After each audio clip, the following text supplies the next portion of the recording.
All right, we'll continue with the Middle Ages on page 2. This is our second section, and it's titled Life in Feudal Europe.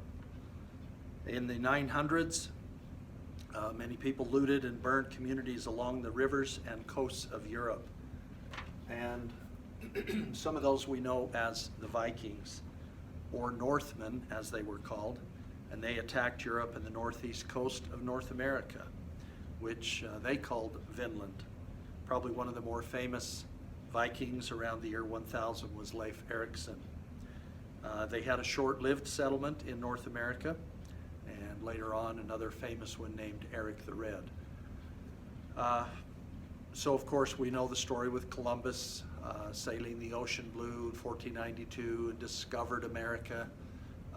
But again, the Vikings were here around, again, 900 to 1000 AD. They were there 500 years before Columbus.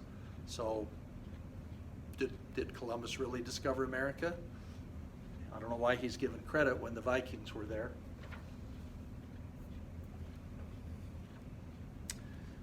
So the lack of strong rulers led to a new system of government and landholding called feudalism. So we'll be talking about the feudal system. Power was placed in the hands of strong local lords, and this type of government became, or was the basic political arrangement at this time. So the land, basically the kings would let these lesser lords use their land, then they would subdivide it to other people. So they divided their land among lesser lords who were called vassals. I think that's on our next one. So in exchange for military service, one lord granted land called a fief to another less rich noble called a vassal. So the land or an estate and a fief, you've maybe heard somebody say a fiefdom, but it was quite a good system. Obviously, if you were a peasant at the very bottom, life wasn't the greatest, but there were positive things about it. We'll get to those. In this age, warfare was common. Feudal lords needed to be a skilled fighter. A man who served a lord in a military capacity was known as his vassal. Now, if there was enough land, that vassal could then subdivide the land he had with another less rich noble, and that person could become a vassal to the previous person, who was also a vassal to the other lord. So it could be complicated.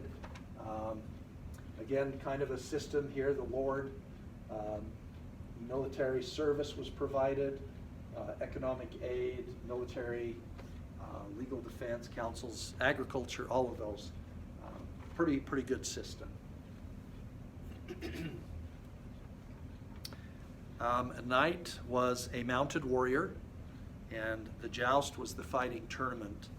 And this took place between knights, these jousting tournaments. If you think about it, they weren't constantly every day fighting each other. They did fight a lot, they did go to war a lot, but in the times you weren't fighting, if you didn't practice and stay in shape, literally you would just die of exhaustion out of there on the battlefield. You couldn't keep going. When you've got a suit of armor, you're holding a shield, and I don't know how much a medieval sword weighed, but to wield that sword for 6, 8, 10 hours in a day fighting would be very exhausting.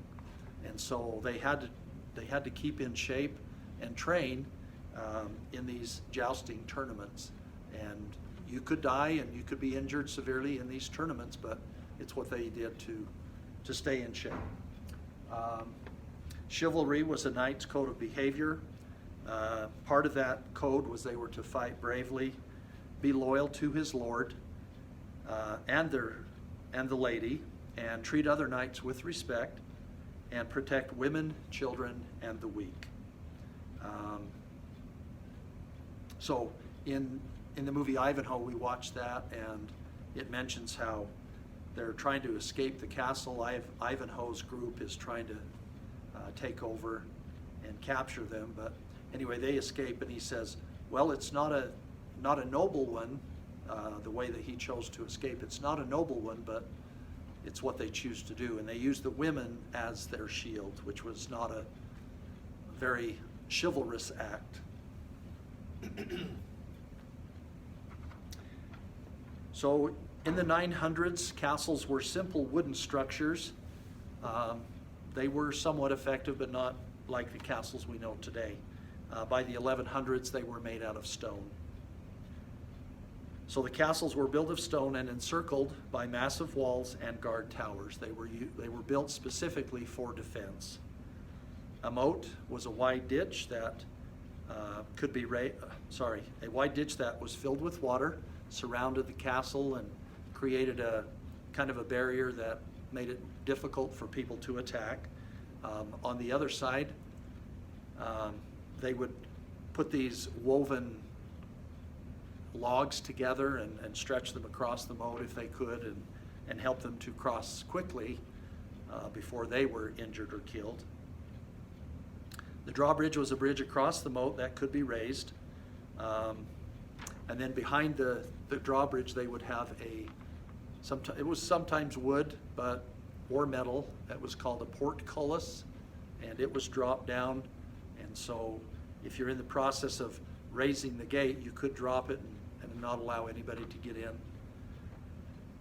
So if you're attacking the castle, you tried to cross the moat, you tried to climb the walls, used battering rams, catapults, or the one I like is the trebuchet.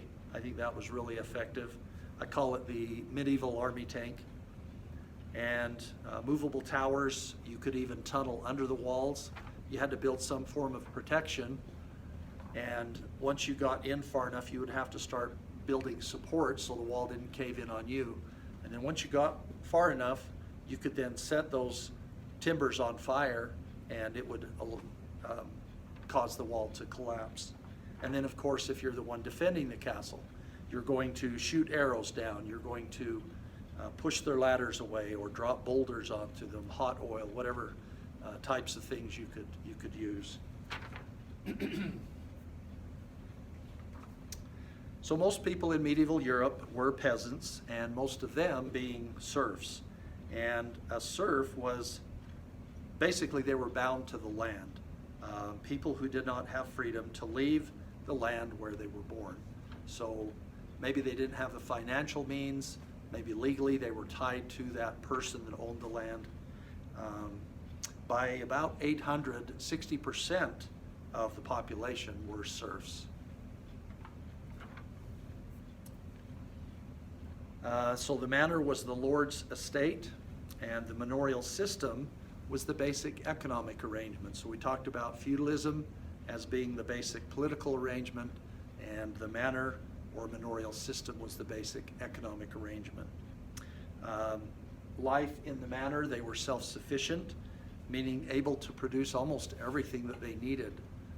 You had people who were, the peasants were growing crops. You would have people cooking and baking bread and tending to animals, making tools, making baskets, making clothes, milking cows, whatever type of activity or product that was needed, they could pretty much take care of themselves. Obviously, they had a blacksmith and other people who were artisans that made products for what they needed there.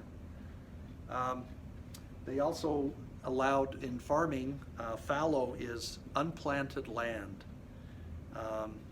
Now they did use some compost and manure to rejuvenate the soil, use it as a fertilizer, but it just wasn't enough. And so they divided the land into thirds, and you would grow two different crops on two of the land sections of land, and then the one would remain empty. You would just not plant anything. It obviously would maybe grow weeds or something, but then after a while you would rotate. You would grow something different on the fallow land, and one of the ones you had growing a crop, you would have it be fallow, and then the other one had a different crop. And so just a little bit of crop rotation and allowing the land to lie fallow. Okay. So serfs, they worked very hard. They did lack freedom and opportunity, but they did have security and a sense of belonging. At this time, it's really amazing, but few people lived beyond the age of 35. Now, so the serfs and the peasants, so a serf was a peasant, but anyway, they lived on the land, they had their home, they probably went to church, their family was there. They're the ones, they went out every day and worked on the crops, worked in the fields, did their job. And so and they were protected. The lords are providing military service, so they were protected because they didn't want the peasants to get killed. Nobody would grow the crops. And so they were protected, and they did have that security and a sense of belonging, like, hey, we're doing an important job. And so open rebellion by any serfs really was rare up to this time, before about the 1300s. And then once they kind of started to have knowledge of other people, what maybe they were doing, then they may have started saying, hey, you know what? We're really important. We should get paid, or we should be allowed a portion of the land, or something like that. And so some of those, protests and activities came later. So that concludes page 2. Thank you.